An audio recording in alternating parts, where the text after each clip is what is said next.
Bismillahirrahmanirrahim. Rabbi shrah li sadri wa yassir li amri wa hlul 'uqdatam min lisani yafqahu qawli.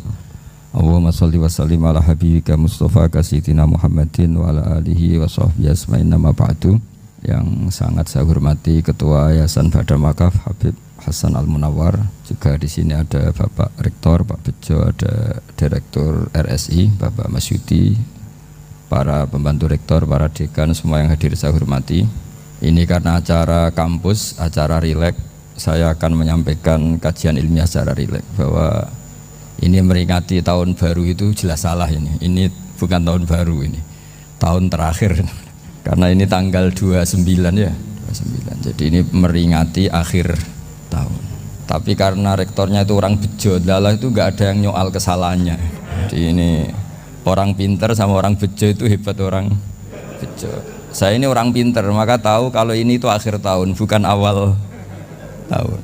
Tapi saya ada orang bejo, pinter saya tidak terekspos, sehingga orang tetap saja bilang ini peringatan awal apa?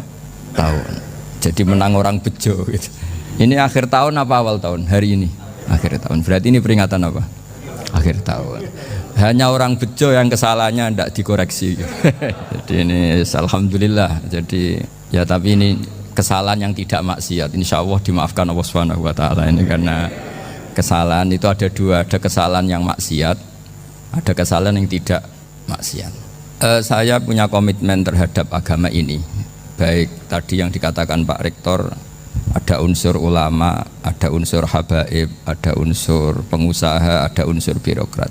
Di antara kenangan-kenangan saya dari Syekhina guru kita bersama Kiai Haji Maimun Zubair, beliau itu sering dawuh, sering ngendikan, dan itu saya sampaikan juga ketika 7 hari wafatnya Agus Robah, cucu Mbah Maimun, putra Agus Subah. Di antara yang beliau katakan itu adalah sok hak agama itu sing gawe pegawai negeri. Itu berkali-kali beliau ngendikan gitu. Ya saya agak bantah. Lah kalau santri bah, ya santri karuan mesti gawe agama, tapi sok ben sing gawe pegawai negeri. Setelah saya jadi kiai dan penelitian, saya itu berkali-kali didatangi dokter, tentara, juga polisi. Mereka sering bilang gini, Gus, saya ini dokter negeri, saya ke NTT, ke Papua, karena saya muslim, berkebutuhan Islam, maka dibikinkan musola, dibikinkan masjid. Kalau kiai tidak bisa, bikin sendiri urunan, mau narik siapa, mau narik tarikan di jalan yang mau nyumbang siapa. Tapi kalau kebutuhan negara, karena tugas negara, ya difasilitasi negara dan tidak dianggap misionaris karena negara. Begitu juga di beberapa negara yang non muslim kayak di Argentina, di Venezuela, itu ada masjid, ada kajian Islam ya karena duta besar, dan itu aparat negara. Disinilah kearifan para ulama berkoalisi dengan umarok dengan makna yang positif, bahwa agama ini harus ditopang umarok, sistem negara. Tentu di situ ada tentara, ada polisi, ada macam-macam. Kita sebagai kiai juga enggak berdaya di depan para bandar narkoba apa-apa kalau enggak ada BNN. Kita mau apa dengan korupsi kalau enggak ada KPK. Sehingga kearifan para guru-guru kita, mulai Mbah Maimun, bapak saya sendiri, NU, Muhammadiyah, semua ormas-ormas Islam itu pasti maulah kerjasama. Karena kita siapa ya, kalau enggak kerjasama. Dan di antara pesan Rasulullah SAW adalah yaduwahi ma'al jamaah. Jadi apa ya, kebersamaan itu sudah berkah. Fa inna yadallahi ma'al jamaah. Jadi berkah. Lalu kenapa saya kalau ngaji bawa kitab? Ini agak sebetulnya itu lazim. Lazim itu suatu yang harus. Tapi karena kelamaan mubalek itu tidak pakai kitab. Seakan-akan bawa kitab itu yang aneh. Sebenarnya aneh mereka. Karena begini logika simpelnya ya. Umat Nabi ini berhak dapat apa coba? Berhak dapat warisan yang paling luhur, paling hebat, paling jernih. Apa itu Quran dan hadis?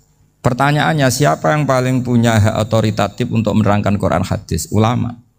Ulama yang mana? Ya yang kapabel, yang sudah diakui dunia, kayak Imam Ghazali, Imam Bukhari, Imam Syafi'i. Artinya kalau kita tidak pakai materi, itu ulama mendapat pikiran kita, bukan mendapat pikiran mereka. Saya ulang lagi, kalau kita tidak pakai materi yang otentik, yang orisinil, umat ini mendapat pikiran kita, bukan pikiran mereka.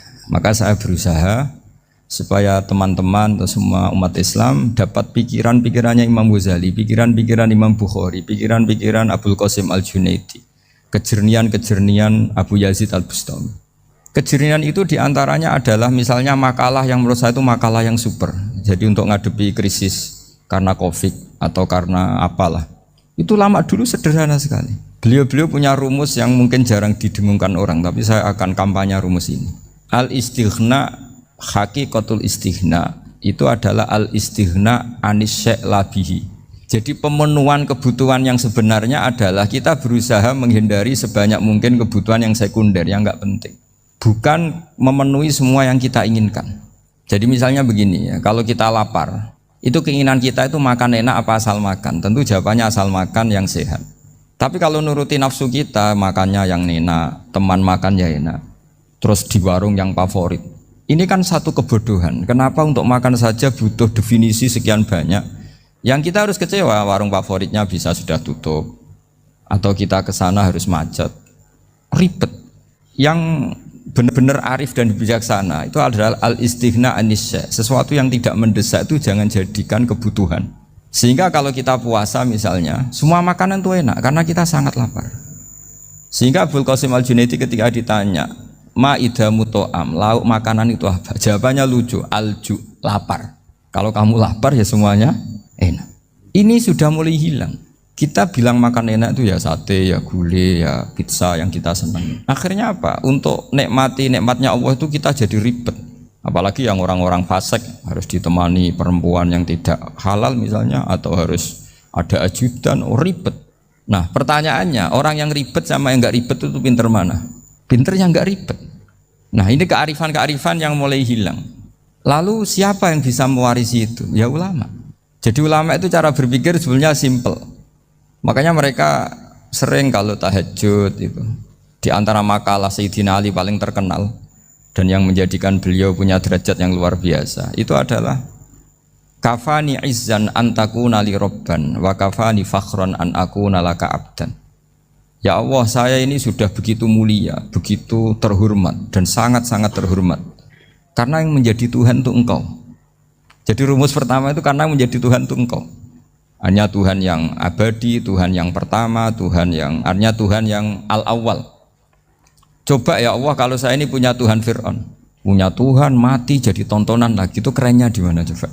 Andaikan kita punya Tuhan Fir'aun, atau punya Tuhan yang asal usulnya manusia, apapun hebatnya manusia itu, kita punya Tuhan manusia itu. Tuhan yang lapar, yang kalau nggak makan mungkin pingsan, mungkin bisa kena COVID, nanti Tuhannya diisolasi, kayak apa? Makanya ketika Tuhan Allah menyindir ketuhanan selain Allah itu, Allah hanya menyindir dengan kalimat sederhana, karena yakulanit to'am, yang kamu tuhankan itu masih makan. Artinya kalau nggak makan ya lemes. Jadi lama-lama ada orang gini, alhamdulillah tadi Tuhan mampir ke saya, kelihatannya lapar, setelah tak kasih makan sehat lagi. Susah nggak punya Tuhan yang seperti itu. Beda dengan Tuhan kita. Tuhan yang nggak butuh makan, nggak butuh minum, al-qayyum, zat yang berdiri sendiri tanpa butuh yang lain, al-awwal. Sebelum ada langit bumi sudah ada Tuhan kita yaitu Allah. Bandingkan dengan Tuhan-Tuhan yang dipertuhan yang lain, yang adanya setelah bumi, misalnya Fir'aun dan sebagainya. Sehingga Sayyidina Ali pertama jadi kebanggaan apa? Kafani izzan antakuna li robban. Saya ini keren betul karena punya Tuhan yaitu Engkau. Tuhan yang lahul asma'ul husna, Tuhan yang semuanya punya kebaikan, punya keabadian, punya keagungan. Terus wa kafani fakhron an akuna laka abdan, dan saya bangga sekali karena saya menjadi hambamu. Kalau saya jadi hambanya Pak Rektor ribet kan, sudah tak hormati ternyata nanti tidak rektor, ya kan ribet kan, terus pokoknya ribet. Jadi budaknya manusia itu ribet. Makanya ada seorang wali datang ke temannya yang jadi presiden atau jadi raja. Datang ke situ karena tidak punya uang, mau minta uang karena temannya raja. Setelah sampai sana ternyata temannya ini karena orang soleh pas berdoa, ya Allah saya minta ini, minta ini, minta ini. Terus si wali tadi pulang.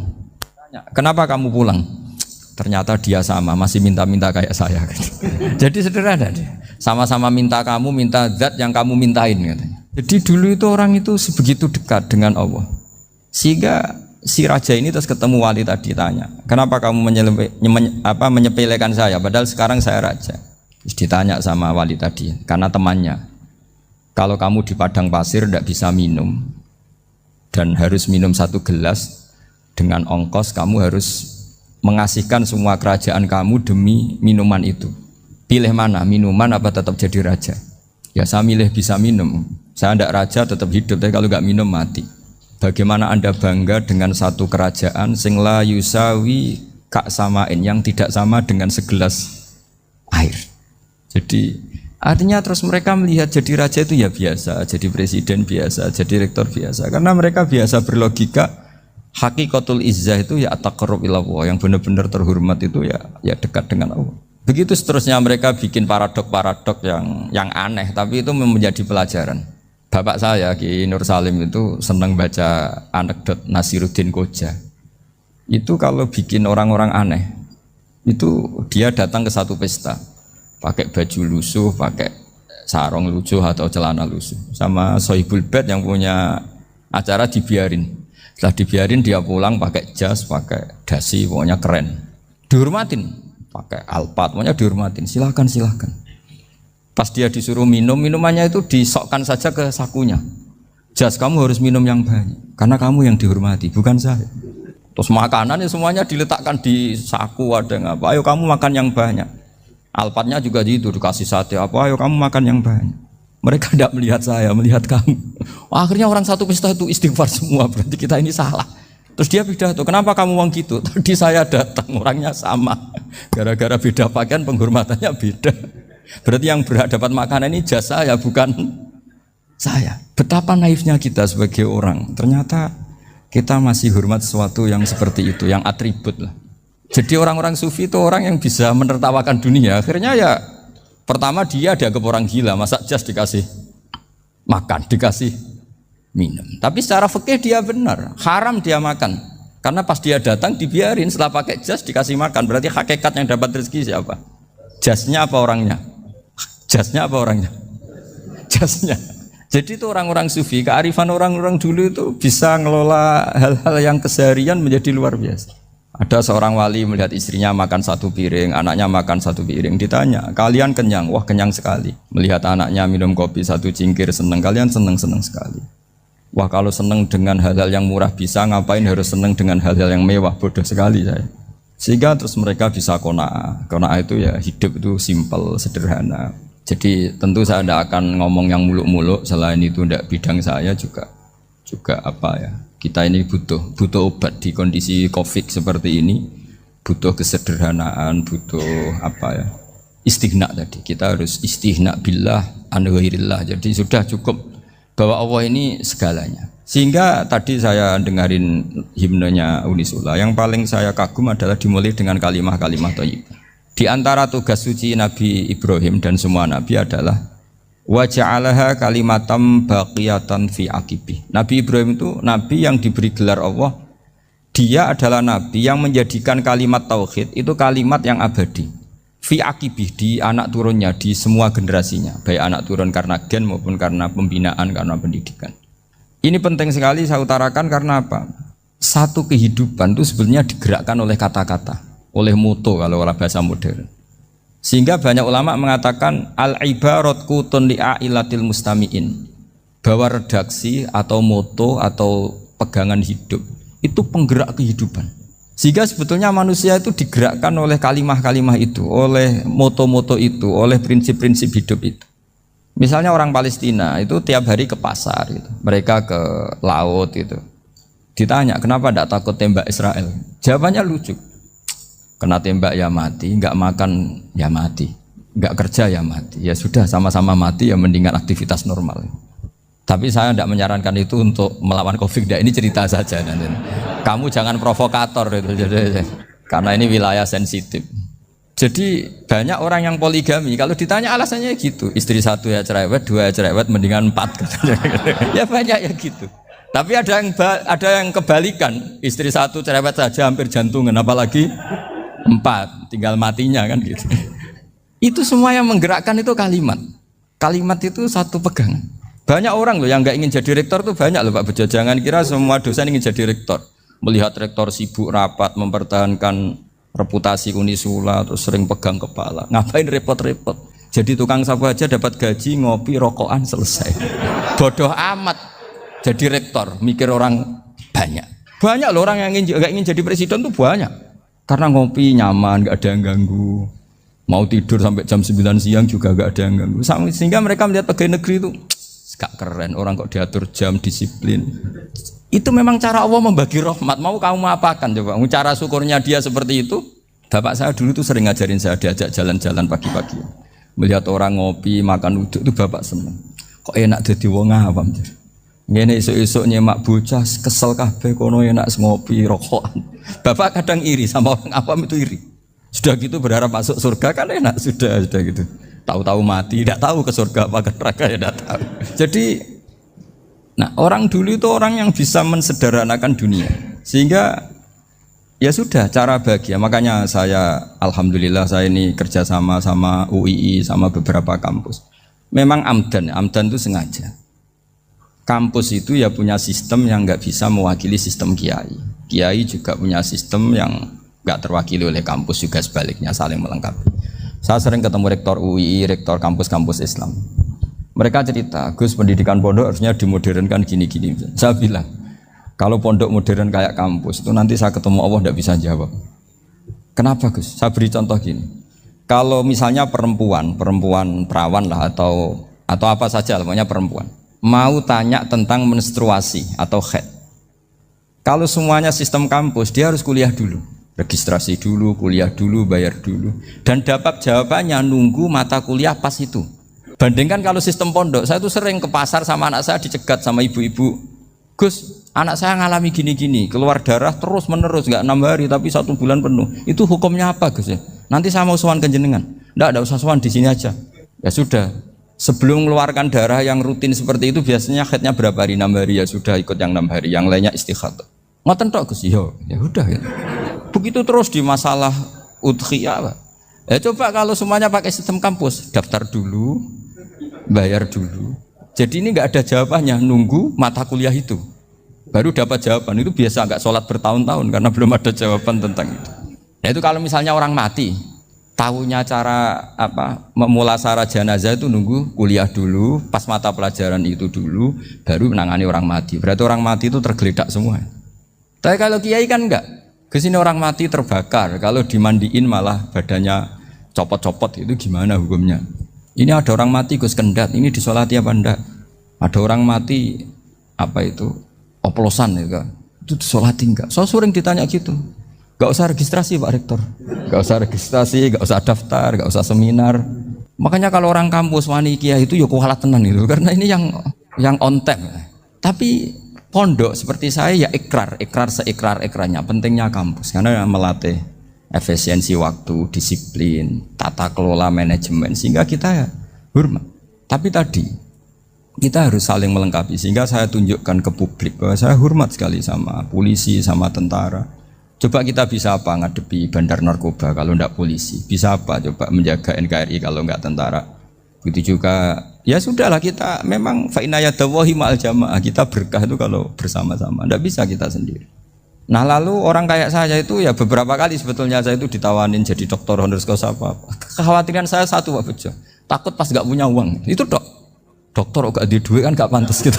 Jadi repot gitu, daripada beban lah sudah lah, nggak usah dokter. Jadi kalau nggak punya uang ya pantes, terus kalau ngebis ya pantes. Suatu saat kalau mati nggak ada yang hadir ya pantes, nggak dokter gitu. Kalau sudah dokter kok masuk neraka, kayaknya apalagi rektor kampus Islam kok masuk neraka itu kan kok kayak nggak pas itu. Misalnya rektor Unisiola ditanya mungkar nakir, nggak bisa kan kayak gimana gitu. Makanya harus sering ngaji saya supaya nggak malu di depan mungkar nakir. Masa rektor ditanya mungkar nakir enggak bisa. Harus berani bentak. Ini saya rektor loh Pak mungkar nakir. Masa. Kalau wali-wali dulu berani. Masyhur di cerita wali-wali ditanya marabbuka manabuka. Saya ini guru tauhid. Kok kamu tanya marabbuka manabuka yang ngelotok. Kamu enggak pernah ngaji enak aja tanya. Jadi wali-wali itu ya rileks ngadepi mungkar. Saya yakin rileks wali di Bang Pak Rektor. Saya yakin itu. Karena wali itu lebih dekat Allah. Sehingga orang dulu itu saya ulang lagi ya, ada satu kearifan namanya hidup itu apa? Hidup itu adalah cari sebanyak mungkin supaya hidup itu tidak tergantung pada banyak hal. Sehingga misalnya cara berpikir orang-orang modern itu sebenarnya banyak orang-orang ilmuwan yang nggak ngagumi Amerika. Bukan karena angkuh enggak. Untuk mempertahankan kebesaran negara sebesar itu, kebutuhan listriknya besar, kebutuhan tentaranya besar, kebutuhan apa? Sementara negara kayak Venezuela atau Swiss kebutuhannya ada banyak. Pertanyaannya, yang tergantung dengan banyak hal sama yang tidak tergantung banyak hal, itu pinter mana? Kalau dibalik pertanyaannya gitu, negara-negara maju itu tidak keren kalau dibalik pertanyaannya. Orang yang untuk mempertahankan eksistensinya banyak, butuh banyak hal, dengan yang tidak butuh banyak hal, itu pinter mana? Orang yang bahagianya nunggu jadi dokter, nunggu jadi kiai besar, kiai viral, dengan orang yang bahagia cukup dengan ngopi, itu pinter mana? Tapi kalau dibalik pertanyaannya, orang yang tahunya nikmat hanya kopi dengan nikmat yang banyak, pinter mana? Makanya Mbah Mun tuh kalau guyon itu lucu. Aku iku saake ambek wong desa sing mlebu swarga. Saya dulu eskal mlebu swarga kok disakeni. Akhirnya beliau memberi penjelasan. Wong desa iku roe pakanan enak, iku mau kopi mbek uduk. Lah swarga iku mau nuruti sing dikarepno. Akhirnya semua mangan wis ngopi, nguduk, ngopi wong ora roh pakanan liyane iku ora roh. Nasi mandi ya ora roh, pizza ya ora roh apa-apa. Terus saya bilang, wah lah niku nak nganti selera tentang wanita cantik. Iku juga sederhana. Rontok pesek ya wis cantik, rontok ireng ya wis. Apa bidadarinya seperti itu karena saking enggak pengalamannya. Jadi surga itu kan nuruti apa yang diinginkan. Kira-kira keinginan orang kampung kalau di surga itu apa coba? Makanan apa coba? Mana ibu nak senengnya ketemel gemblong itu. Artinya malaikat lebih suka nangani surganya orang-orang kampung di Bang Pak Rektor. Ini sudah ribet ini. Makanan apa saja sudah harus dicoba. Terus kalau di mall tahu orang macam-macam, seleranya macam-macam pasti. Enak mana kalau sampai jadi malaikat pelayan surga? Suka ngelayani orang kampung apa yang orang kota? Orang kampung kan. Jadi ya itu guyon ya, guyon tapi itu menjadi pikiran kita bahwa orang yang banyak kebutuhan itu sebetulnya banyak kebodohannya karena menggantungkan kebahagiaannya dengan banyak hal. Makanya Imam Syafi'i ngendikan istighna itu apa? Al istighna anis sya'labi. Yang dikatakan kecukupan adalah berusaha sebanyak mungkin banyak hal tidak kamu butuhkan. Bukan memenuhi semua kebutuhan kamu karena nafsu kamu ini tidak ada batasnya gitu. Kalau kamu penuhin nggak akan selesai. Itu ada perempuan yang kurang cantik itu minta doa saya, Gus doain suami saya kaya. Terus tak guyonin, terus nggak minta.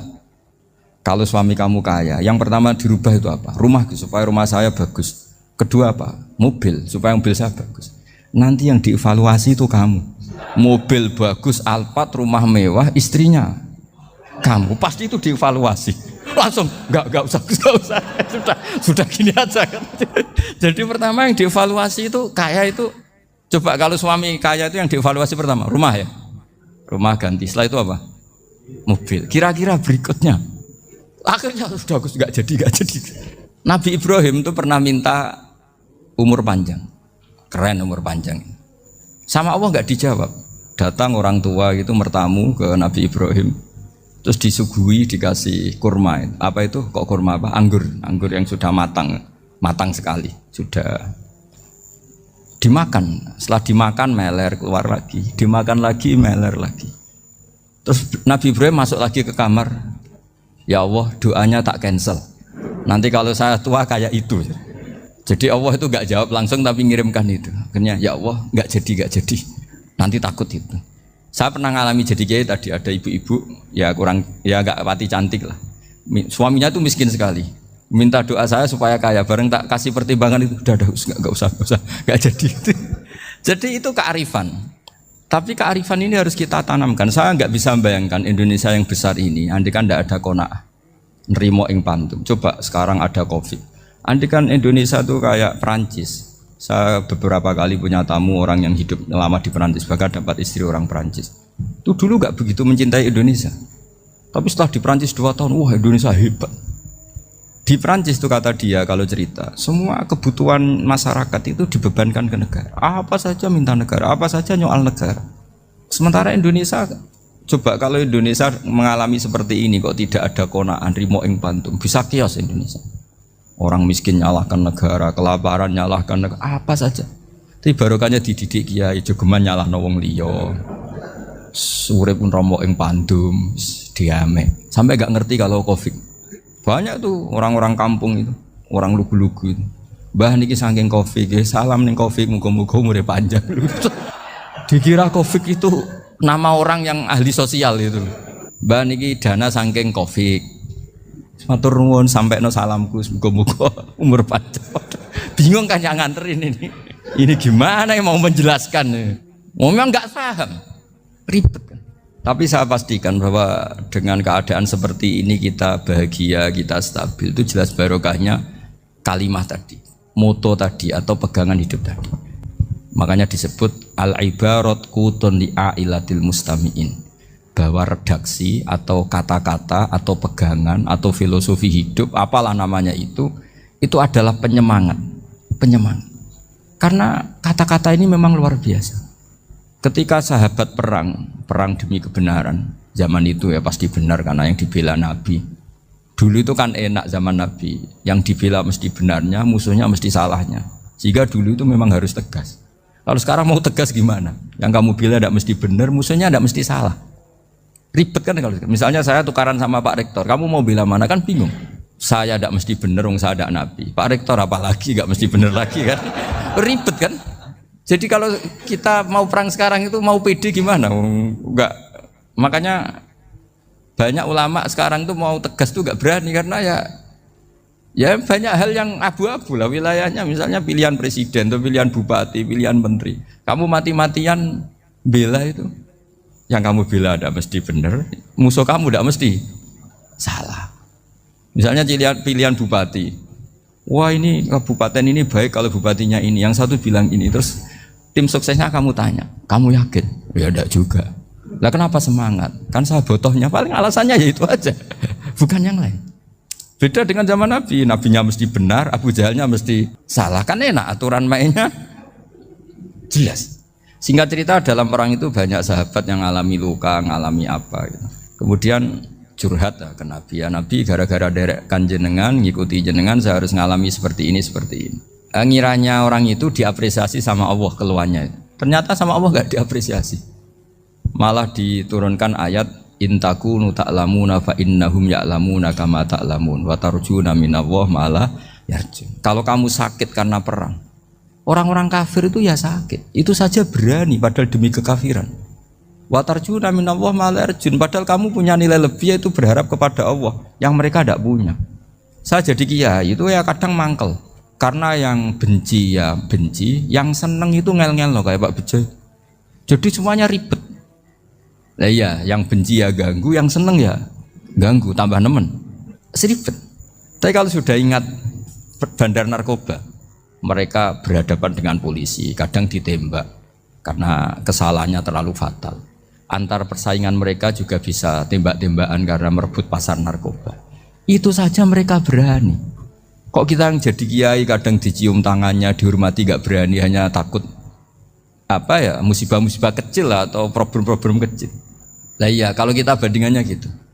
Kalau kamu mau tahajud kedinginan, itu masih nanti dihisap Allah itu gitu. Maling ayam itu keluar malam-malam, hanya dapat ayam. Itu gak takut dingin. Ya gak takut digebuki masa. Kamu mau tahajud saja takut dingin. Makanya nanti hisapnya orang soleh itu nanti dijajarkan orang dolim. Terus diperbandingkan. Wah itu habis kamu kalau itu. Jadi misalnya Unisula mau rapat, tapi ini malam, kalau malam dingin nanti sama masuk angin. Wah anak-anak pang di perapatan aja berani kamu. Kalau sudah perbandingannya gitu tuh ribet kita nanti. Makanya itu kalimat itu moto atau filosofi hidup. Sehingga diulang lagi nasihat itu. Iyam saskum korhun faqad masal qoma korhum mislu. Kalau kamu kena luka, orang-orang yang nggak benar juga akan kena luka. Itu aja berani demi ketidakbenaran. Masa kamu demi kebenaran enggak berani? Akhirnya orang itu, ya itu kalimat, itu heroik. Makanya kita ini penting ya. Makanya tadi himne Unisula dimulai kalimah thayyibah. Karena kalimah ini yang menjaga kita kalimah ini. Misalnya tentang Tuhan. Kenapa orang Islam imannya kokoh seperti ini? Termasuk yang sudah hidup di Amerika, di Australia, di mana-mana. Itu ya barokahnya ajaran atau barokahnya kalimah. Saya sebut kalimah saja pakai bahasa santri. Karena la ilaha illallah itu dalam tradisi santri disebut kalimatu haqqin alaiha nahya wa alaiha namut wa alaiha nub'ats. Ada yang riwayat wa biha nub'ats insyaallah taala minal aminin. Kenapa mereka di mana-mana meskipun sekolah di Amerika, di Australia, bahkan di Uni Soviet tetap mukmin? Itu barokahnya ajaran yang benar. Allah itu siapa? Tuhan. Tuhan itu sifat dasarnya apa? Awal. Dia harus wujud awal sebelum makhluk yang lain. Sehingga ketika ada negara yang maju, yang tertib, manajemennya tertib, masyarakatnya makmur, tapi punya Tuhan yang tidak seperti itu, tidak awal, itu sudah gak nyaman.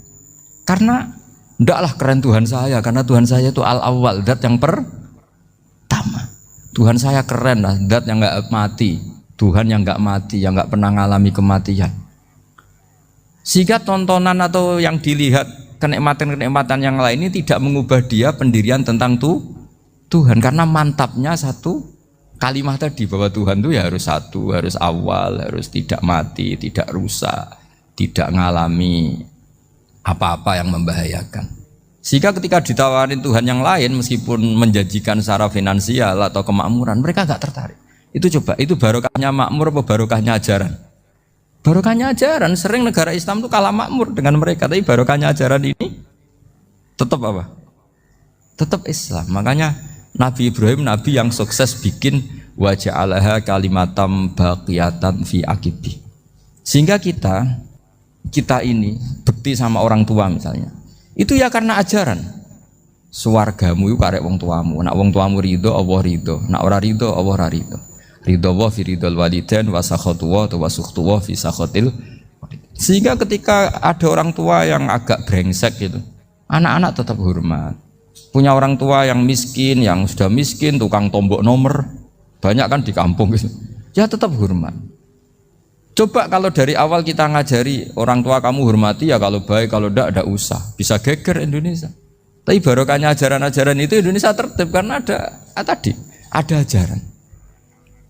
Nah ini di sini ini pesantren dan Unisula semua harus berkontribusi membuat ajaran yang benar itu adalah ciri utama Islam. Sehingga Islam ini dimulai dengan ajaran kalimatu haqqin alaiha nahya wa alaiha namut. Kan saya nggak bisa membayangkan Indonesia yang besar ini andai kan tidak ada qanaah, nerimo ing pantun. Coba sekarang ada Covid. Andai kan Indonesia itu kayak Perancis. Saya beberapa kali punya tamu orang yang hidup lama di Perancis, bahkan dapat istri orang Perancis. Itu dulu nggak begitu mencintai Indonesia. Tapi setelah di Perancis 2 tahun, wah Indonesia hebat. Di Perancis itu kata dia kalau cerita, semua kebutuhan masyarakat itu dibebankan ke negara. Apa saja minta negara, apa saja nyoal negara. Sementara Indonesia, coba kalau Indonesia mengalami seperti ini kok tidak ada qanaah, rimo ing pantum, bisa kios Indonesia. Orang miskin nyalahkan negara, kelaparan nyalahkan negara, apa saja. Tapi barokahnya dididik kiai, jogeman nyalahno wong liya. Urip pun romo ing pandum, diame. Sampai gak ngerti kalau Covid. Banyak tuh orang-orang kampung itu, orang lugu-lugu itu. Mbah niki saking Covid, salam ning Covid, muga-muga umure panjang. Dikira Covid itu nama orang yang ahli sosial itu. Mbah niki dana saking Covid. Matur nuwun sampai no salamku, muga-muga umur panjang. Bingung kan yang nganterin ini. Ini gimana yang mau menjelaskan? Memang nggak paham, ribet kan. Tapi saya pastikan bahwa dengan keadaan seperti ini kita bahagia, kita stabil, itu jelas barokahnya kalimat tadi, moto tadi atau pegangan hidup tadi. Makanya disebut al-ibarat qutun li'ailatil mustami'in, bahwa redaksi atau kata-kata atau pegangan atau filosofi hidup, apalah namanya itu adalah penyemangat. Karena kata-kata ini memang luar biasa. Ketika sahabat perang demi kebenaran, zaman itu ya pasti benar karena yang dibela Nabi. Dulu itu kan enak zaman Nabi, yang dibela mesti benarnya, musuhnya mesti salahnya. Sehingga dulu itu memang harus tegas. Kalau sekarang mau tegas gimana? Yang kamu bela tidak mesti benar, musuhnya tidak mesti salah. Ribet kan kalau misalnya saya tukaran sama Pak Rektor, kamu mau bela mana kan bingung. Saya tidak mesti benar, saya tidak Nabi. Pak Rektor apalagi nggak mesti benar lagi kan? Ribet kan? Jadi kalau kita mau perang sekarang itu mau pede gimana? Enggak. Makanya banyak ulama sekarang tuh mau tegas tuh nggak berani karena ya banyak hal yang abu-abu lah wilayahnya. Misalnya pilihan presiden atau pilihan bupati, pilihan menteri. Kamu mati-matian bela itu, yang kamu bela tidak mesti benar, musuh kamu tidak mesti salah. Misalnya pilihan bupati, wah ini kabupaten ini baik kalau bupatinya ini, yang satu bilang ini, terus tim suksesnya kamu tanya, kamu yakin? Ya enggak juga. Lah kenapa semangat? Kan saya botohnya, paling alasannya ya itu aja, bukan yang lain. Beda dengan zaman Nabi, nabinya mesti benar, Abu Jahalnya mesti salah, kan enak aturan mainnya jelas. Singkat cerita dalam perang itu banyak sahabat yang alami luka, ngalami apa gitu. Kemudian curhat ke Nabi. Ya Nabi gara-gara derek jenengan, ngikuti jenengan saya harus ngalami seperti ini, seperti ini. Ngiranya orang itu diapresiasi sama Allah keluarnya. Ternyata sama Allah gak diapresiasi. Malah diturunkan ayat intakunu ta'lamuna fa innahum ya'lamuna kama ta'lamun wa tarjuna minallah ma'ala yarjun. Kalau kamu sakit karena perang, orang-orang kafir itu ya sakit. Itu saja berani padahal demi kekafiran. Wa tarjuna minallah ma'ala yarjun. Padahal kamu punya nilai lebih yaitu berharap kepada Allah yang mereka tidak punya. Saya jadi kiai itu ya kadang mangkel. Karena yang benci ya benci, yang seneng itu ngel-ngel loh kayak Pak Bejo. Jadi semuanya ribet. Lah iya, yang benci ya ganggu, yang seneng ya ganggu, tambah nemen. Seribet. Tapi kalau sudah ingat bandar narkoba, mereka berhadapan dengan polisi, kadang ditembak karena kesalahannya terlalu fatal. Antar persaingan mereka juga bisa tembak-tembakan karena merebut pasar narkoba. Itu saja mereka berani. Kok kita yang jadi kiai kadang dicium tangannya, dihormati gak berani, hanya takut apa ya, musibah-musibah kecil lah, atau problem-problem kecil. Lah iya, kalau kita bandingannya gitu. Kalau kamu mau tahajud kedinginan, itu masih nanti dihisab Allah itu gitu. Maling ayam itu keluar malam-malam, hanya dapat ayam. Itu gak takut dingin. Ya gak takut digebuki masa. Kamu mau tahajud saja takut dingin. Makanya nanti hisabnya orang soleh itu nanti dijajarkan orang dolim. Terus diperbandingkan. Wah itu habis kamu kalau itu. Jadi misalnya Unisula mau rapat, tapi ini malam, kalau malam dingin nanti sama masuk angin. Anak-anak pang di perapatan aja berani kamu. Kalau sudah perbandingannya gitu tuh ribet kita nanti. Makanya itu kalimat itu moto atau filosofi hidup. Sehingga diulang lagi nasihat itu. Iyam saskum korhun faqad masal qoma korhum mislu. Kalau kamu kena luka, orang-orang yang enggak benar juga akan kena luka. Itu aja berani demi ketidakbenaran. Masa kamu demi kebenaran enggak berani? Akhirnya orang itu itu kalimat, itu heroik. Makanya kita ini penting ya, makanya tadi himne Unisula dimulai kalimat thayyibah. Karena kalimat ini yang menjaga kita kalimat ini. Misalnya tentang Tuhan. Kenapa orang Islam imannya kokoh seperti ini, termasuk yang sudah hidup di Amerika, di Australia, di mana-mana. Itu ya barokahnya ajaran atau barokahnya kalimah. Saya sebut kalimah saya pakai bahasa santri. Karena la ilaha illallah itu dalam tradisi santri disebut kalimatu haqqin alaiha nahya wa alaiha namut wa alaiha nub'ats. Ada yang riwayat wa biha nub'ats insyaallah taala minal aminin. Kenapa mereka di mana-mana meskipun sekolah di Amerika, di Australia, bahkan di Uni Soviet tetap mukmin? Itu barokahnya ajaran yang benar. Allah itu siapa? Tuhan. Tuhan itu sifat dasarnya apa? Awal. Dia harus wujud awal sebelum makhluk yang lain. Sehingga ketika ada negara yang maju, yang tertib, manajemennya tertib, masyarakatnya makmur, tapi punya Tuhan yang tidak seperti itu, tidak awal, itu sudah gak nyaman. Karena ndaklah keren Tuhan saya, karena Tuhan saya itu al-awwal, zat yang pertama. Tuhan saya keren lah, zat yang gak mati, Tuhan yang gak mati, yang gak pernah mengalami kematian. Sehingga tontonan atau yang dilihat kenikmatan-kenikmatan yang lain ini tidak mengubah dia pendirian tentang Tuhan. Karena mantapnya satu kalimat tadi bahwa Tuhan itu ya harus satu, harus awal, harus tidak mati, tidak rusak, tidak mengalami apa-apa yang membahayakan. Sehingga ketika ditawarin Tuhan yang lain meskipun menjanjikan secara finansial atau kemakmuran, mereka gak tertarik. Itu coba, itu barokahnya makmur apa barokahnya ajaran? Barokahnya ajaran. Sering negara Islam itu kalah makmur dengan mereka, tapi barokahnya ajaran ini tetap apa? Tetap Islam. Makanya Nabi Ibrahim nabi yang sukses bikin wa ja'alaha kalimatam baqiyatan fi aqibi. Sehingga kita ini bekti sama orang tua misalnya. Itu ya karena ajaran. Suwargamu itu karek wong tuamu. Nak wong tuamu ridho, Allah ridho. Nak ora ridho, Allah ora ridho. Ridho wa fi ridhol walidain wa sakhatu wa sukhtu wa fi sakhatil. Sehingga ketika ada orang tua yang agak brengsek gitu, anak-anak tetap hormat. Punya orang tua yang miskin, yang sudah miskin, tukang tombok nomor, banyak kan di kampung gitu. Ya tetap hormat. Coba kalau dari awal kita ngajari orang tua kamu hormati ya kalau baik, kalau enggak usah. Bisa geger Indonesia. Tapi barokahnya ajaran-ajaran itu Indonesia tertib karena ada ajaran. Nah ini di sini pesantren dan Unisula semua harus berkontribusi membuat ajaran yang benar itu adalah ciri utama Islam. Sehingga Islam ini dimulai dengan ajaran kalimatu haqqin alaiha nahya wa alaiha namut. Sehingga kita tenang seperti ini. Saya ini termasuk kiai yang tenang. Meskipun kata orang banyak saya ini kiai besar, tapi termasuk kiai yang paling tenang. Termasuk yang paling tenang. Karena saya ini pakai mazhab orang-orang hebat.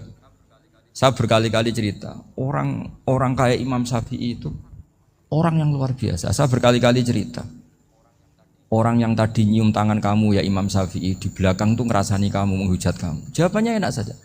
Berarti saya alhamdulillah orang yang wibawa. Buktinya di depan saya nggak berani. Jadi enteng saja. Diceritain sebagian kampung, sebagian separuh dari warga kamu itu nggak suka kamu. Ya bagus lah nggak suka saya, nggak akan utang duit saya. Di mana-mana orang utang tuh karena teman dekat. Kalau nggak seneng pasti minimal nggak utang, nggak pinjam mobil, nggak pinjam apa. Berkah mana yang seneng sama yang gede. Jadi dianggap enteng saja. Semua yang dialamin dianggap enteng saja. Misalnya punya istri pemarah, ya bagus lah marahin suami. Kalau marahin tonggo malah ribet. Jadi kamu harus terima kasih kalau dimarahin istri. Bagus lah marahin saya mah, kalau marahin tonggo ribet. Jadi enteng saja. Tapi kita sekarang tuh karena nafsu ya, sehingga menghadapi hidup ini ribet. Ulama dulu kalau mau mati itu senengnya bukan main. Sudah lama saya ini ingin gak maksiat. Kayaknya gak maksiat paling efektif itu mati. Ya tidak apa-apa Gusti, kalau sebaiknya mati ya mati aja. Enteng saja. Jadi melihat kematian itu akhir dari segala keburukan atau potensi keburukan. Apapun baik kita sekarang, suatu saat mungkin kita gak baik. Yang bisa menghentikan ketidakbaikan atau potensi ketidakbaikan itu apa coba? Mati kan? Berarti mati itu mengerikan apa menyenangkan? Mesti kamu tidak berani menjawab. Meskipun secara ilmu kamu berani, tapi secara rasa agak berani kan? Saya ulang lagi ya. Yang bisa menghentikan keburukan atau potensi keburukan itu apa coba? Apa? Kematian. Berarti kematian itu menyenangkan atau menyusahkan? Apapun kamu tidak berani jawab karena kamu agak-agak duniawi itu kelihatannya. Tapi secara ilmu, kamu tahu kan kalau mati itu tidak buruk-buruk banget. Karena apa? Itu akhir dari segala keburukan. Sehingga Nabi ngajarkan kalimat itu begitu luar biasa. Allahumma ahyini maka natil hayatu khairan li wa tawaffani maka natil wafatu khairan li. Nabi melihat dunia itu begitu indah. Ya Allah, kalau saya ini hidup, anggap saja hidup ini ziyadatan li fi kulli khairin, menjadi modal saya menambah segala kebaikan. Jika suatu saat saya mati, anggap mawon rohatan li min kulli syarrin, itu akhir dari segala keburukan saya. Sehingga mati hidup ya baik karena di situ kita bisa berkontribusi beramal soleh. Mati juga baik karena mengakhiri segala keburukan. Nabi nate ngendikan lagi, ajaban li amril mu'mini inna amrahu kullahu khair. Orang mukmin itu mengagumkan, semuanya baik. In asobathu na'ma syakara fakana khairan lah. Kalau baru dapat nikmat dia syukur, maka itu baik. Wa in asobatu dharra sabara. Kalau dapat masalah mereka sabar, itu juga baik. Sehingga orang mukmin dua sisinya pasti baik. Itu juga kalimat, maksudnya moto atau pegangan hidup. Nah berikut ini saya beri contoh, ini kenangan saya, ini contoh terakhir. Masalah jadi orang terkenal maupun tidak. Di sini dicontohkan Imam Ghazali di halaman 367 di kitab saya 367, juznya 3 di kitab Ihya Ulumuddin. Di sini beliau cerita betapa untuk menjaga ikhlas sebaiknya orang itu tidak terkenal, tidak syuhrah, tidak terkenal. Oke, itu kita sepakat ya, karena kalau terkenal mungkin orang dipaksa publik dengan tanda kutip untuk selalu berbuat baik, tapi karena jaim lah, jaga image atau apa. Tapi ketika dibalik pertanyaannya, kamu rela yang terkenal itu orang nggak benar, sementara yang orang benar itu nggak terkenal. Lalu masyarakat taunya yang tidak benar. Kalau pertanyaannya dibalik gitu, orang baik wajib terkenal enggak? Kalau pertanyaannya dibalik seperti itu. Dokter yang benar tidak terkenal, yang malpraktek terkenal. Kamu ingin kondisi seperti itu? Gak ingin kan? Kampus yang bagus gak terkenal, kampus yang bagus gak terkenal, yang gak bagus. Artinya apa? Gara-gara olah kata, olah pikiran, ini logika jadi rubah. Lagi-lagi apa? Jawaban itu ada di kata-kata sebetulnya.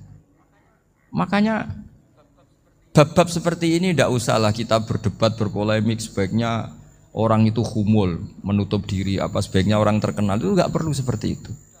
Sudah terserah Tuhan saja. Makanya saya mulai dulu ngaji sampai sekarang itu ya tidak punya punya ikon tertentu atau punya website tertentu, enggak. Sudah terserah pangeran. Sudah saya juga tidak sok suci materialistik atau enggak, ya enggak mikir saya.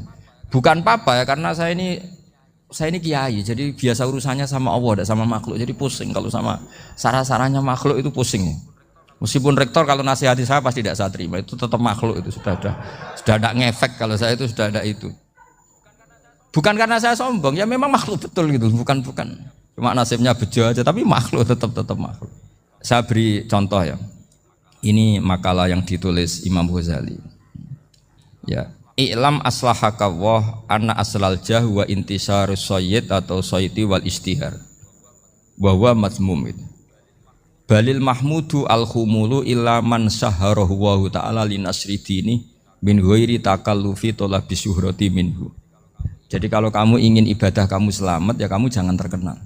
Tapi resikonya adalah kalau kebaikan itu tidak terkenal, maka agak dikenali. Kalau agak dikenali berarti masyarakat hanya punya percontohan yang tidak baik, karena yang baik tidak terkenal. Jadi itulah ulama-ulama dulu. Jadi apa-apa itu dibanding-bandingkan. Kemudian nanti kelihatan, jawabannya itu kelihatan. Jadi ulama dulu itu biasa ngarang misalnya afatun nikah, sisi negatifnya nikah. Harus ngurmat istri, harus macam-macam, kalau terlantar itu ya dosa. Seperti tadi Pak Marsudi cerita, kalau orang ngapalkan Quran itu takut lupa, kalau lupa itu jadi dosa. Pertanyaannya, kalau semua orang takut lupa, takut dosa, semua orang nggak hafal Quran karena potongan-potongan lupa. Cara berpikir tidak seperti itu. Kalau berpikir ya namanya hafalan, ya inginnya hafal, kan nggak ingin lupa. Lah nanti kalau takdirnya lupa karena hal-hal yang dimaklumi oleh syariat itu enggak yang termasuk dosa. Yang dosa itu lupa li'ghairi udhrin syar'iyyin, lupa yang tidak ada sebab yang syar'i. Tapi lupa bawaan EQ-nya tidak bagus, lupa bawaan sering dibentak. Oh itu enggak masalah, karena bawaannya orang tertekan itu ya lupa. Coba kamu hafal Quran, terus punya kredit jatuh tempo, pas hari itu aku yakin enggak cerdas sudah. Itu bawaannya orang tertekan itu pasti lupa. Jadi ya saya teruskan ya. Terus ada makalah yang sangat bagus sekali tentang itu. Saya baca ya. Wa yadullu ala dzalika anna Allah azza wa jalla amaral anbiya'a bi idharil amali lil iktida wa khassahum bi mansibin nubuwah. Wala yajuzu ayyudhanna bihim annahum khurrimu afdhalal amalen. Jadi orang yang terlalu mendewa-dewakan khumul itu menutup diri. Oke, itu baik, karena dengan khumul, dengan menutup diri Anda tidak riya, Anda tidak pamer. Tapi kata Imam Ghazali, kamu juga harus ingat, di antara syaratnya Nabi itu harus mengumumkan kalau beliau itu seorang Nabi. Harus memaklumatkan kalau beliau seorang Nabi supaya bisa diikuti. Caranya sholat harus diumumkan, sehingga Nabi itu mengatakan harus jamaah. Karena dengan cara jamaah itu bisa shollu kama ra'aitumuni usolli. Coba kalau Nabi sholatnya nggak diperlihatkan, kamu harus sholat yang benar. Caranya gimana ya Rasulullah? Itu rahasia. Bingung nggak kira-kira? Bingung nggak? Ya misalnya amal rahasia selalu lebih baik. Terus ada pertanyaan, Nabi ngendikan kamu sholat yang benar. Caranya gimana Nabi? Ya itu rahasia. Terus gimana coba? Tapi Nabi ngendikan apa? Shollu kama ra'aitumuni usolli. Ya sudah, kamu sholat, niru saya sholat. Berarti Nabi sholatnya diperlihatkan apa disembunyikan? Diperlihatkan. Jadi begitu juga saya berkali-kali bilang, orang tahu kalau itu bidan ya berdasar tulisan itu bidan, tahu kalau itu dokter gigi ya itu dokter gigi. Jangan sampai gara-gara tidak ada tulisan mau beli alat bangunan di dokter gigi, mau periksa gigi di toko bangunan. Gara-gara apa? Nggak ada maklumat. Nah, di sini ulama-ulama selalu memaklumatkan dirinya. Termasuk Imam Ghazali ketika ngarang kitab dinamai Ihya Ulumuddin, bahwa kitab ini bisa menghidupkan ilmu-ilmu agama yang mulai hilang. Begitu seterusnya. Jadi ini ngaji ya, jadi orang itu harus ngerti ya, jadi jangan nuruti emosi sendiri atau logika sendiri. Bahwa saya suka humul, ya monggo, agama Islam menyediakan sarana itu. Uzlah itu ya punya sisi kebaikannya sendiri. Tapi syuhrah terkenal asal tidak nuruti nafsu juga punya sisi kebaikannya sendiri. Setidaknya umat ini punya satu master kebaikan yang mudah diakses. Tapi tadi saya ulang lagi, jangan karena hadun nafsi, jangan karena kepentingan pribadi. Makanya di sini disebutkan wa yadullu ala dzalika ay ala syuhrah anna wa ta'ala amarul anbiya bi dzaril amal lil iktida. Allah selalu memerintahkan para nabi kalau ngamal kebaikan ya harus dimunculkan supaya bisa ditiru. Yaitu tadi kita tidak bisa bayangkan kan kalau misalnya Nabi menyuruh kamu harus sholat yang benar, kemudian sholatnya Nabi sembunyi. Lalu ditanya, Nabi saya niru siapa? Wah itu rahasia, kamu nggak boleh lihat sholat saya, saat takut tidak ikhlas. Ribet kan? Sehingga jamaah itu statusnya tetap harus. Nah bedanya harus ini ulama berpendapat harus yang apa? Fardu kifayah. Tapi fardu itu maknanya harus. Tapi bukan berarti kalau nggak jamaah sholatnya nggak sah, nggak. Tapi statusnya jamaah tetap apa? Harus.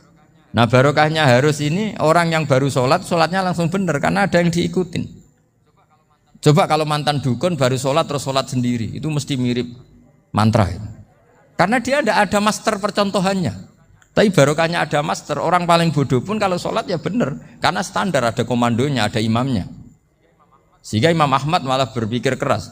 Syarat sahnya sholat itu harus jamaah. Cara pikirannya Imam Ahmad, keras sekali beliau. Jika kalau orang sholat sendiri kok ada orang lain yang maunya berjamaah harus bayar, orang itu harus bayar demi sahnya sholat. Itu madzhabnya Imam Ahmad. Tapi kalau madzhab Syafi'i hanya mengatakan itu fardu kifayah, yang kalau satu komunitas gak mau melakukan semuanya apa? Dosa. Ya jadi ini sebelum sesi ringan tanya jawab, hanya 2 saja tanyanya, nggak boleh banyak-banyak, nanti nggak pulang-pulang saya. Jadi tak baca lagi biar dapat berkahnya Imam Ghazali.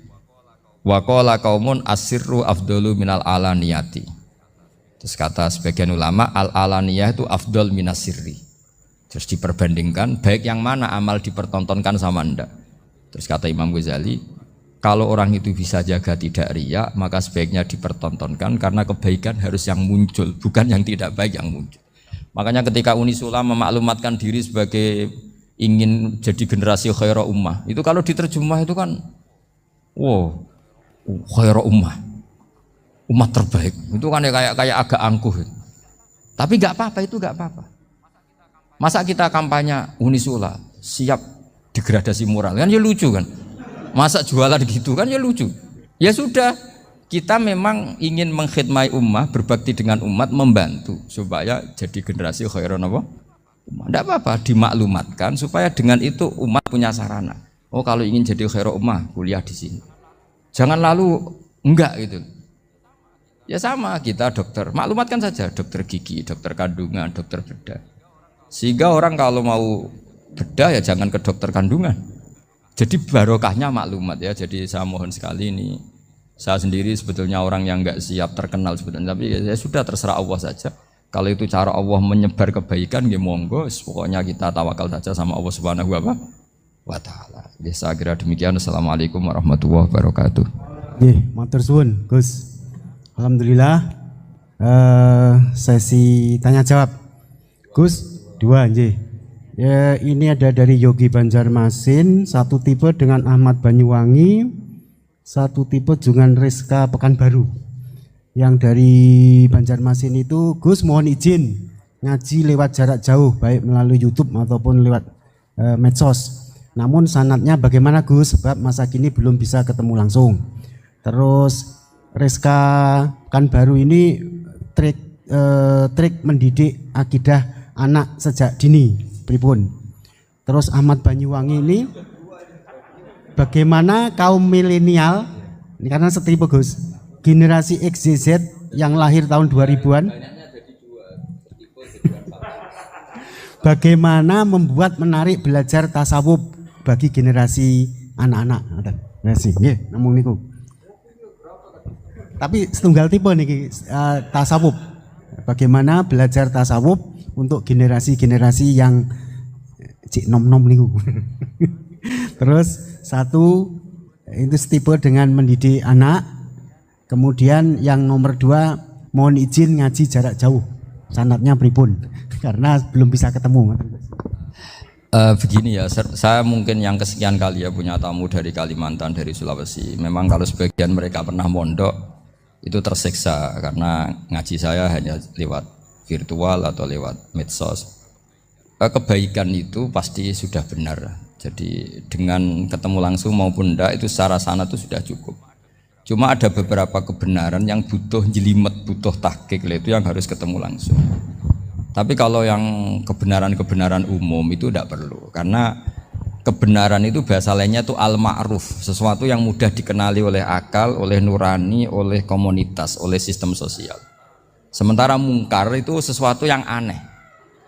Andai kan tidak ada agama pun, orang akan bilang selingkuh itu mungkar. Andai kan tidak ada agama pun, sesuatu milik siapa harus jelas.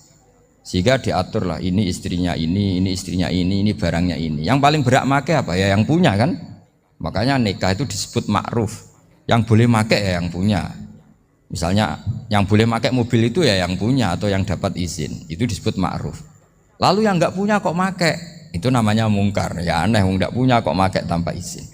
Sehingga kebaikan-kebaikan seperti ini nggak butuh sanad karena semua orang pasti kenal. Makanya disebut kebaikan itu al-ma'ruf, kemungkaran disebut mungkar. Jadi ma'ruf maknanya arafahul aklu, akal ini mudah menerima.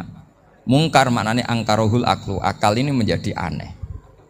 Kan nggak mungkin lah orang yang waras mau ini ada minuman, kalau kamu minum hilang kesadaran, minuman ini halal, itu aneh nggak? Aneh kan? Tapi kalau kebalikannya, ini minuman manfaat untuk stamina, manfaat untuk kesehatan, maka ini halal. Nah agama itu datang dengan sesuatu yang ma'ruf dan menolak sesuatu yang mungkar. Nah kebaikan-kebaikan seperti ini itu Pak Rektor gak perlu sanad karena itu sudah lazim, sudah keniscayaan. Lalu ada kebenaran yang butuh detail. Misalnya begini, wali nikah itu siapa? Wali nikah itu adalah bapaknya dan mbahnya misalnya. Nah kalimat dan mbahnya ini salah kalau dalam fikih Islam. Karena mbah dalam bahasa Jawa itu bisa mbah dari ibu. Sementara dalam otoritas Islam nggak memberikan hak ke mbah dari ibu. Seperti ini nggak boleh. Terus misalnya orang Kalimantan nikahkan putrinya dinikahkan oleh mbah dari ibunya hanya karena berdasar fatwa. Oh kemarin Gus Bahak atau Kiai siapa dawuh wali itu kalau nggak bapak ya mbah. Wong ini mbahnya. Nah itu butuh detail. Yang dimaksud mbah di bab wali adalah abul ab, bapaknya bapak, bukan sekedar mbah. Nah hal-hal seperti itu mohon sekali untuk tidak kesusu atau tidak tergesa ngambil kesimpulan karena itu butuh fikih yang apa? Detail. Ya butuh fikih yang apa? Detail. Padahal istilahnya sama, wali itu bapak dan mbah. Sehingga dalam kitab-kitab matan misalnya kalau ada fa'ahakul auliya bitazwid abun summa jaddun itu pasti sama sarah dikritik. Al-aula ayyakula abul ab, seharusnya jangan dikatakan mbah karena kalau mbah memasukkan dari ibu. Yang benar adalah abun fa'abul ab, bapaknya bapak. Nah, jadi kira-kira gitu Pak Rektor. Gantian jenengan yang menjelaskan ini. Ya kayak tadi, tasawuf maupun tauhid maupun ilmu moral apapun itu mudah sekali dididik. Ciri utama agama ini itu ad-dinu yusrun, agama itu mudah. Mudah itu artinya ya nurani nerima ya gampang, akal ya gampang, komunitas ya nerima gampang. Kayak tadi penjelasan saya tentang Tuhan. Ada orang miskin dari Indonesia, misalnya kuliah di Amerika. Dia mulai kecil tahu yang seharusnya jadi Tuhan itu siapa. Ya yang menciptakan langit bumi, sebaiknya yang jadi Tuhan itu siapa? Ya yang wujudnya paling awal. Kemudian dikasih alternatif Tuhan yang wujudnya ada tanggalnya. Keren gak misalnya? Kan terus gak keren. Kok Tuhan sama buminya kok dulu buminya? Kayaknya kok enggak lah kayak gitu. Artinya barokahnya logika yang sehat ini kan ya setahu saya hampir jarang kan yang murtad masalah tauhid itu. Kalau moral banyak yang agak nakal, tapi secara tauhid jarang yang murtad karena tanaman logika tauhid itu mantap. Mulai kecil kan diajarin wujud, qidam, baqa, mukhalafatul lihawadisi, qiyamuhu fi nafsi. Sama, moral juga gitu. Jom jogeman misoi wong, kan dipisoi sakit enggak? Jangan pernah mencubit orang, dicubit itu sakit. Jadi orang diberi rasa. Enggak enak loh disakitin orang, dijotosin orang. Ya sudah jangan jotosin orang, enggak enak. Sehingga apa ya, kalau kamu ingin sopan ya disopani ya harus sopan, kalau ingin dihormati harus menghormati orang lain, sehingga itu tertanam. Makanya bangsa kita termasuk yang terbaik akhlaknya kalau musim haji itu dipuji-puji sama sekian negara karena pantangan lah kita nginjek orang sholat, melangkai orang ruko, orang sujud. Kalau orang lain mungkin kan seenaknya. Iya, karena mulai kecil itu dilatih tidak boleh melangkai orang, tidak boleh. Nah, jadi akhlak itu ya diajarkan mulai kecil plus logikanya. Logika itu ya apa saja lah, yang penting menjadi anak kecil itu paham. Dan itu mudah, saya ulang lagi mudah, karena agama ini ad-dinu yusrun, agama ini mudah, jadi mudah difahami. Enggak bisa kamu katakan misalnya tasawuf. Tasawuf itu ya gampang kayak tadi, seperti Bapak kalau ngendikan. Makanan yang membikin enak itu karena menunya yang mewah kamu cocok atau karena kamu lapar. Lama-lama orang kan berpikir, ya setiap puasa itu kok tempe enak, tahu enak, tapi kalau sudah buka, sudah kenyang, apa saja semuanya menjadi tidak enak, padahal kualitas menunya masih enak, tapi gara-gara kenyang menjadi tidak enak. Berarti penyebab enak itu lapar apa menu? Lapar. Jadi apa ya, kearifan ini loh yang menjadikan luar biasa.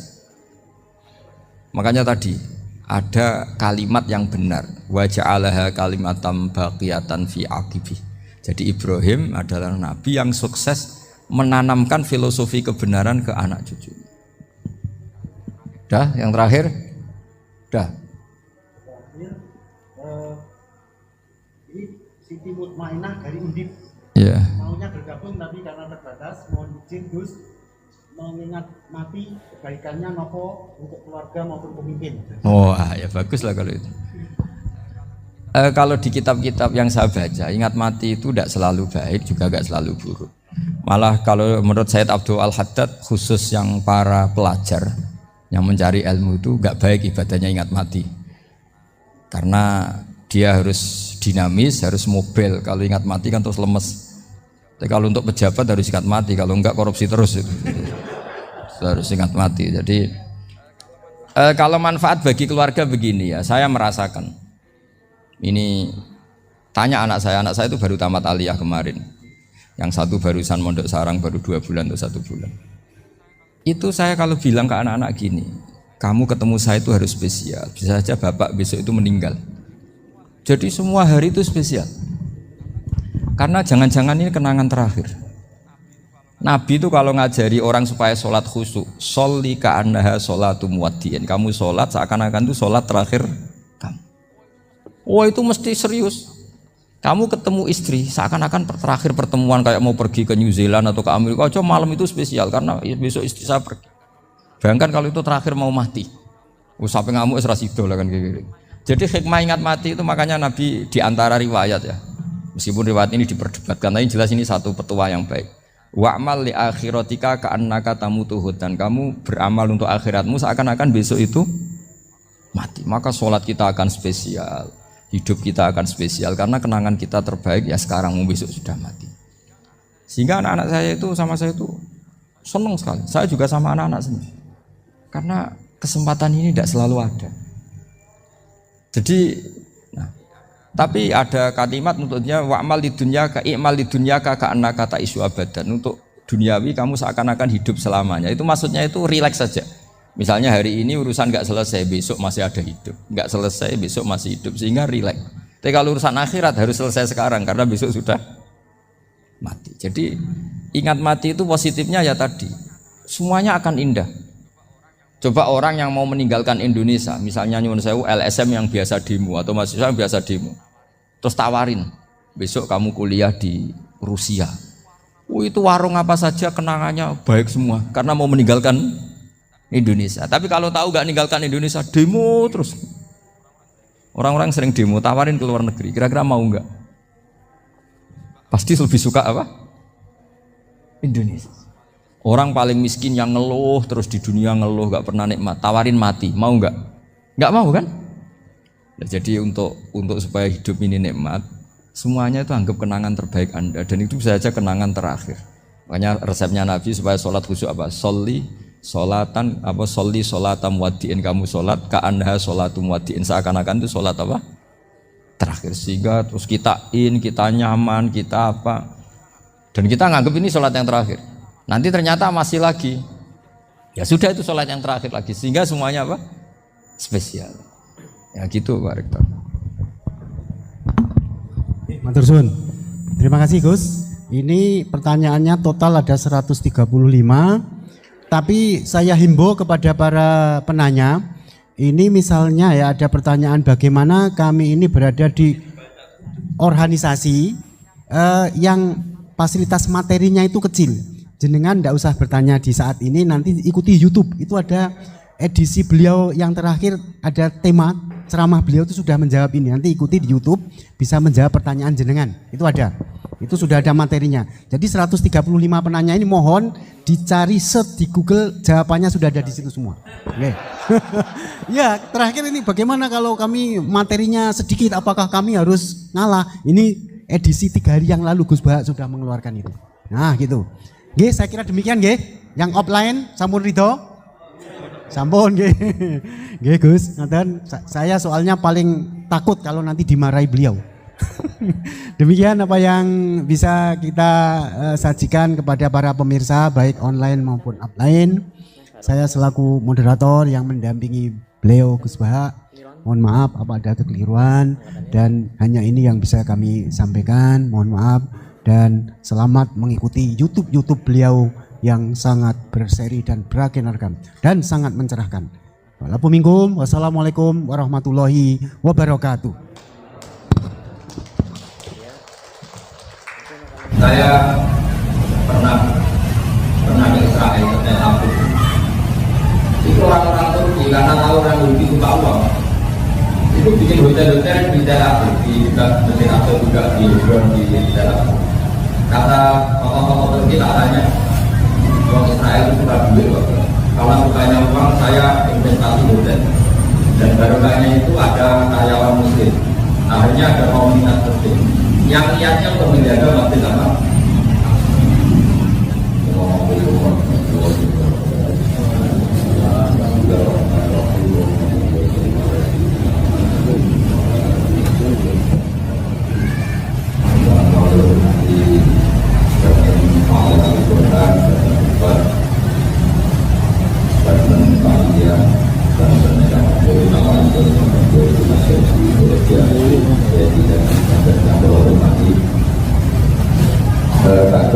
Biasanya pun ruang membantu teman-teman hafid atau memahami Quran untuk memahami beberapa ayat yang benar-benar dimaksudkan oleh Allah Subhanahu wa Ta'ala dan dipegang. Kali ini kita berceritakan tentang pentingnya jaga semangat kompetisi dalam hal mungkin semangat pertarungan, tapi kalau terjemah semangat kompetisi. Dulu para sahabat karena perang tentu ada yang tangannya hilang, ada yang kakinya hilang, yang jelas kena luka. Tidak cerita mereka mengadu Rasulullah SAW, ya Rasulullah, gara-gara kita perang kena luka, karena kita putus beberapa jasad saya terluka oleh pedang oleh panah. Tapi apa yang terjadi, justru Allah itu tidak mengapresiasi dalam bahasa sekarang, tidak mengindahkan keluhan itu. Malah orang-orang soleh itu diperbandingkan yang dolim, yang fasik. Ketika Allah Subhanahu wa Ta'ala iya sesumur pun patut masalah apa-apa itu. Nak kue perang luka, itu orang kafir ya luka. Ibu aja di kafir wadi, itu demi iman kawan. Jadi makanya ini ayat paling sering. Jadi kalau sampean mau dari itu kan itu kira-kira sudah ngomong ya, ngiling sehingga orang berjalan dan rawat jalan dari itu itu kitab paling tak takut. Kalau sampean nyai takut, dari kafir takut ke dalam nempel masjid, edan paling mungkin. Itu tidak mungkin muncul dari dalam nempel itu pengedar narkoba itu awalnya nyawa. Kadang ditembak polisi, kadang ditembak antar bandar narkoba karena persaingan pengedaran narkoba. Itu saja berani. Demi kebatilan mereka berani. Masa sampai beli barang kap, mau kurang tamu itu sangat-sangat terbatas. Ini mungkin bisa teman. Orang bermau manusia, berkati rai, asal polisi, uang dong. Itu kalau pengedaran narkoba. Pengedaran narkoba bagi orang buat kadang dirugi. Totalnya ngomong, Ini penting saya utarakan, saya jadi orang soleh itu tidak ada. Sebagian ayat dijelaskan lebih ekstrim. Intaku tak lamu nama andamu ya lamu nama tak lamu. Itu dari Madi Alimah bilang dan bukan pakai air. Jika kamu dalam berjuang menemukan kesakitan, alimah mana kesakitan, maka orang-orang juga mengalami kesakitan dan itu mereka tidak tahu. Tidak tahu kata guna Allah malaya. Kamu punya nilai lebih, yaitu berharap ada Allah Subhanahu wa Ta'ala. Betul yang nakal itu susah. Jadi kiai kadang ada kepahitan nabi, jadi lote kadang ada kepahitan. Dan apa ini koma kata, karena jadi kiai ada kepahitan atau tutup itu pengeran itu nambah dua orang soleh dibanding orang pasek ini. Baik Allah buat yang soleh dibanding yang soleh. Ini tuh ayatnya ini wah. Innakum ta'lamuna fa innakum ya'lamuna kama ta'lamun. Terus kalian punya kelebihan lapar tuna min Allah malah yarju. Sementara kamu dengan kesalahan ini punya harapan yang luar biasa dari Allah Subhanahu wa Ta'ala. Kita dengan hafal Quran berharap menjadi alim. Kita dengan sholat berharap menjadi alim. Mereka tidak punya harapan apa, itu saja berani menaruhkan nyawa. Gampangannya malingnya kalau dikasih orang-orang kita tanggung. Gue jadi kiai kadang orang di rumah tidur itu pas jatuh kiamat orang pakai dan jalan sesuatu atau budak.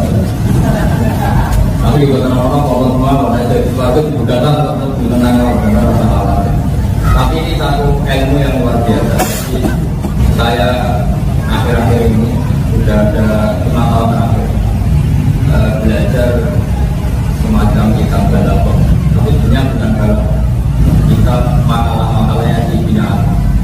Saya tertarik sekali ketika beliau menunjukkan Fakut hanakum inasirtum ghorodon rumah. Yang dapat menang kalimat Fakut hanakum inasirtum ghorodon rumah.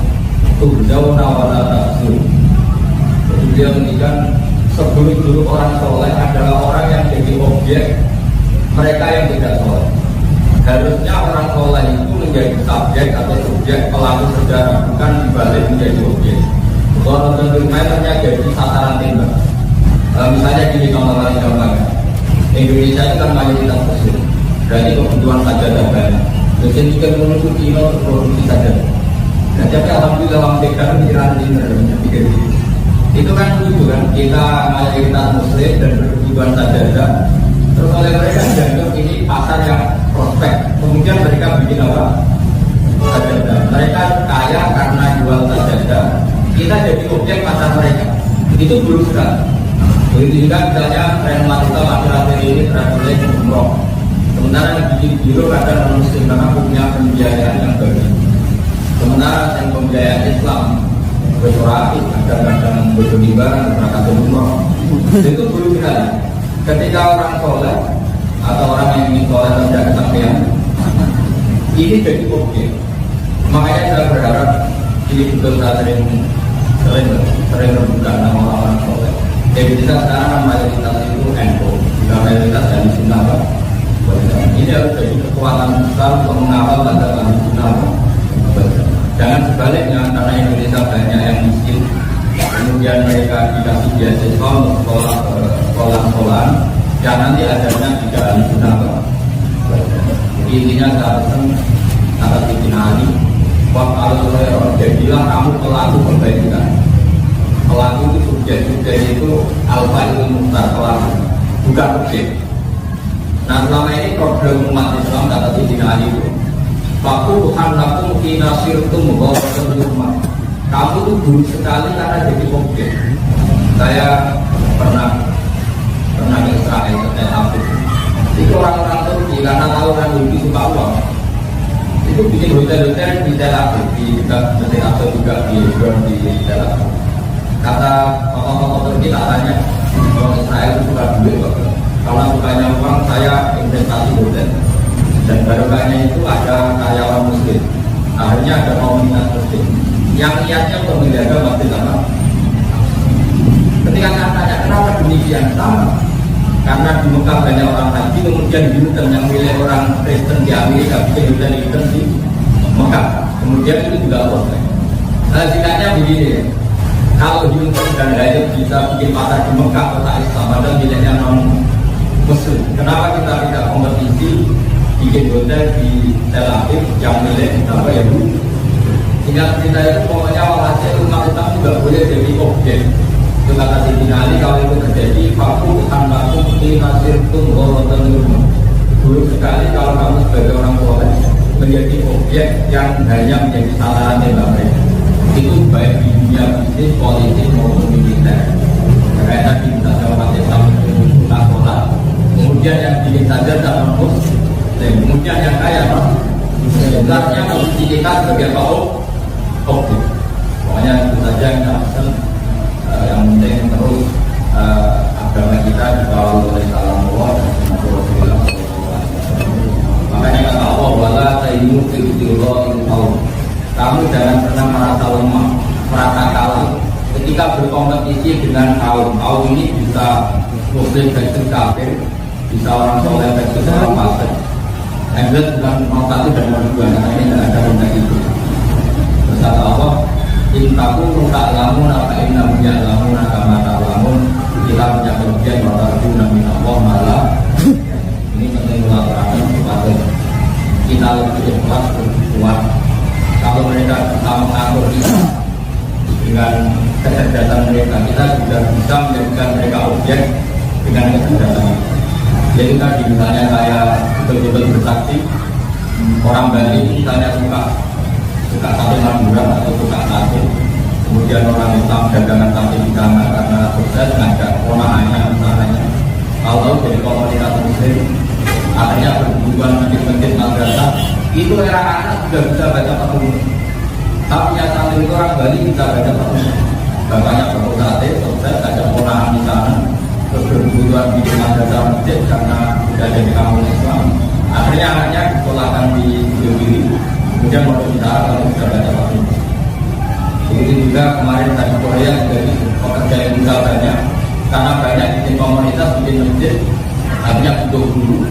Hanya beberapa ustaz disewa jadi agar kita kemarin banyak kita pulang ke perselatan. Artinya negara ateis pun bisa jadi objek perjuangan asal kita sebagai subjek pelaku. Jadi semua kita anggap sebagai objek, kita pelakunya untuk mengelola dampak. Bukan kita sebagai objek mereka lalu kita jadi dulu atau jadi objek kayak kita dulu dijajah Belanda, nanti mengindonesia sopan-sopan dijajah. Sing ngopane diundang dulu, wong sing jajal diundang apa?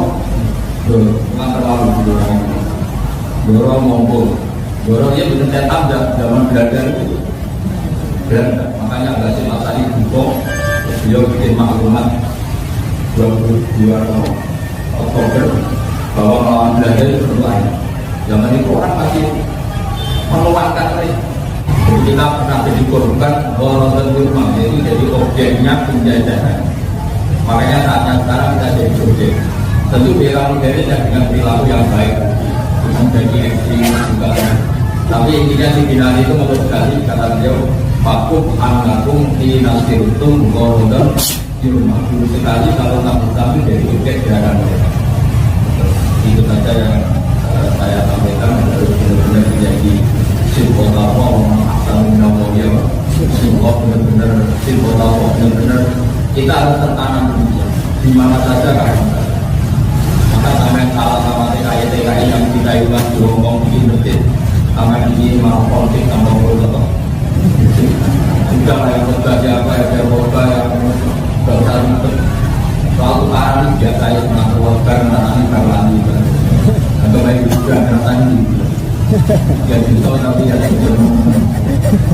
baik sifat, baik alamannya foto, soalnya fotonya. Nggak apa-apa, artinya kalau itu tertib nggak apa-apa. Kata Allah, intas dan ibu kabari wamatun kawana anu kafir anu nomor. Jadi gede nama orang itu masih banyak kan bunuh. Itu kalau nggak sampai bunuh merasani tahun insya Allah juga merasani itu dihilangkan. Jadi kalau kata Allah, jika kalian sukses menghilangkan dosa besar, meninggalkan dosa besar, tahu yang kecil-kecil itu gimana? Makanya kalau benci sama orang itu kadar tertinggi dihilangkan, insya Allah yang kecil-kecil itu gimana? Maka juga cinta dan ibu kabar di rumah terbawa andu, mutafir angkum. saya. Jika kamu sukses meninggalkan dosa-dosa besar yang kalian dilarang, insya Allah mengambil ampun saya. Jadi ini penting saya utarakan. Saya kira kemudian Assalamualaikum warahmatullahi wabarakatuh. Oke, baiklah teman-teman semua, sedulur-sedulur para jamaah dari channel Ngaji Nahdlatul Ulama ini. Teman-teman, kali ini kita membahas ataupun juga itulah reaction ngaji kita nggih, bersama dengan Kiai Haji Gus Baha, Kiai Haji Bahaudin Nur Salim atau Gus Baha, yang mana Gus Baha pada ngaji kali ini adalah stop jadi budak keinginan. Gus Baha, cara menata niat hidup dan mati agar selalu beruntung. Hidup anti ribet, Gus Baha, rumus bahagia ala waliullah dan rahasia qanaah Nasruddin Hoja. Assalamualaikum warahmatullahi wabarakatuh.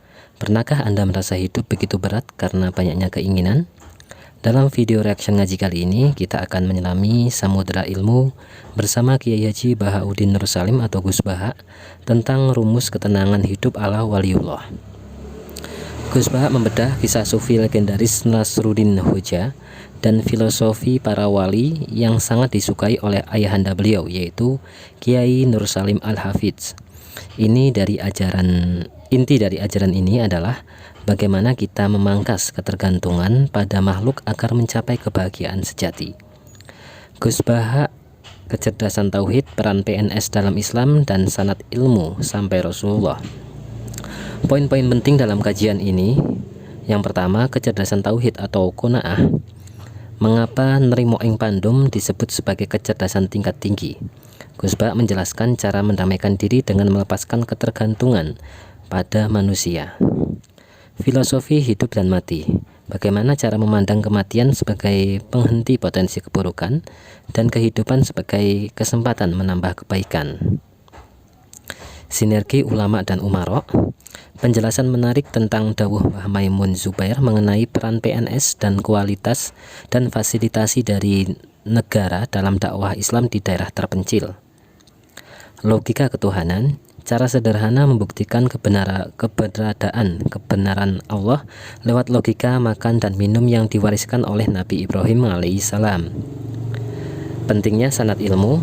Mengapa ngaji harus membawa kitab dan memiliki sanad yang tersambung hingga Rasulullah SAW, yaitu agar bisa dipertanggungjawabkan.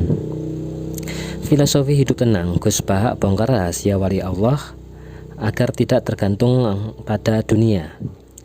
Tentunya itu pembahasan tentang keberanian dalam berkebaikan, berkah sholat berjamaah, hingga cara mendidik generasi muda dengan logika Islam yang sudah ataupun mudah diterima oleh akal. Itu penjelasan dari Gus Baha yang cerdas, lucu, namun sangat mendalam ini. Semoga menjadi wasilah hidayah dan ilmu yang bermanfaat dunia akhirat untuk kita semua. Amin ya rabbal alamin. Itu saja teman-teman, sedulur-sedulur ngaji Nahdlatul Ulama. Terima kasih sudah menyimak. Semoga menjadi ilmu yang manfaat dunia akhirat untuk kita semua, menjadi berkah bagi Gus Baha dan berkah bagi kita semua. Dan semoga senantiasa kita bisa istiqomah ngaji bersama dengan Gus Baha dan para ulama Nahdlatul Ulama lainnya. Itu saja teman-teman, terima kasih. Banyak kesalahan mohon maaf. Wassalamualaikum warahmatullahi wabarakatuh.